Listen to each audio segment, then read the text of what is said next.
Hello বন্ধুরা, শুভ দুপুর। তো আজকে আমি সাজাবো আইবুড়ো ভাতের থালা।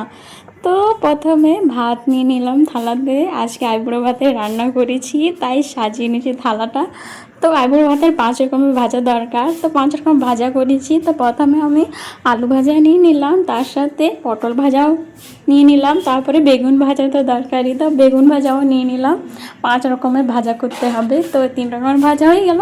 তারপর নেক্সট এসে যাবে আমাদের পেঁপে ভাজাও নিয়ে নিলাম। তারপরে 4 রকমের ভাজা কমপ্লিট হয়েছে। তারপরে নেক্সট আলু আর কুঁদরিও ভেজেছিলাম, মানে 5 রকমের ভাজা আমাদের কমপ্লিট হয়ে গেছে। তার সাথে একটু শাকও নিয়ে নেব। আজকে খুবই সুন্দর শাক করেছি বাদাম দিয়ে, খুবই দারুণ লাগে বাদাম দিয়ে শাক খেতে, তাই ওটাও আমি একটু নিয়ে নিলাম। মানে পুরো থালাটা ভরে গিয়েছে ভাজাতে, শাকে। তারপরে চলে আসবে আমাদের স্যালাড।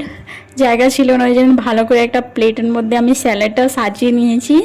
তারপরে নেক্সট এসে যাবে আমাদের মুগ ডাল। আইবুড়ো ভাতের থালা করব, তো মুগ ডাল তো চাই। তো আজকে মাছের মাথা দিয়ে মুগ ডাল রান্না করা হয়েছে, তো সেটা নিয়ে নিলাম। তারপরে এসে যাবে সবজি। তো আজকে পোস্ত করেছিলাম, তার সাথে আরেকটা সবজি, 2 রকমের সবজি হয়।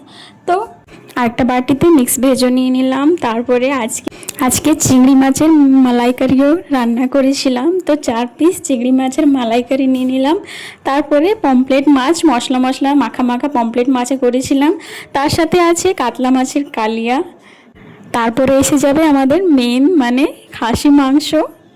তারপরে 2টো এগ কারিও নিয়ে নিলাম। মানে এতগুলো খাবার রান্না করেছি, আইবুড়ো ভাতের থালাটা পুরো সাজিয়ে নিয়েছি। তো আর একটা থালা নিয়ে নিলাম, তো সেটাতে পমফ্লেট মাছ একটা ফ্রাই নিয়ে নিলাম।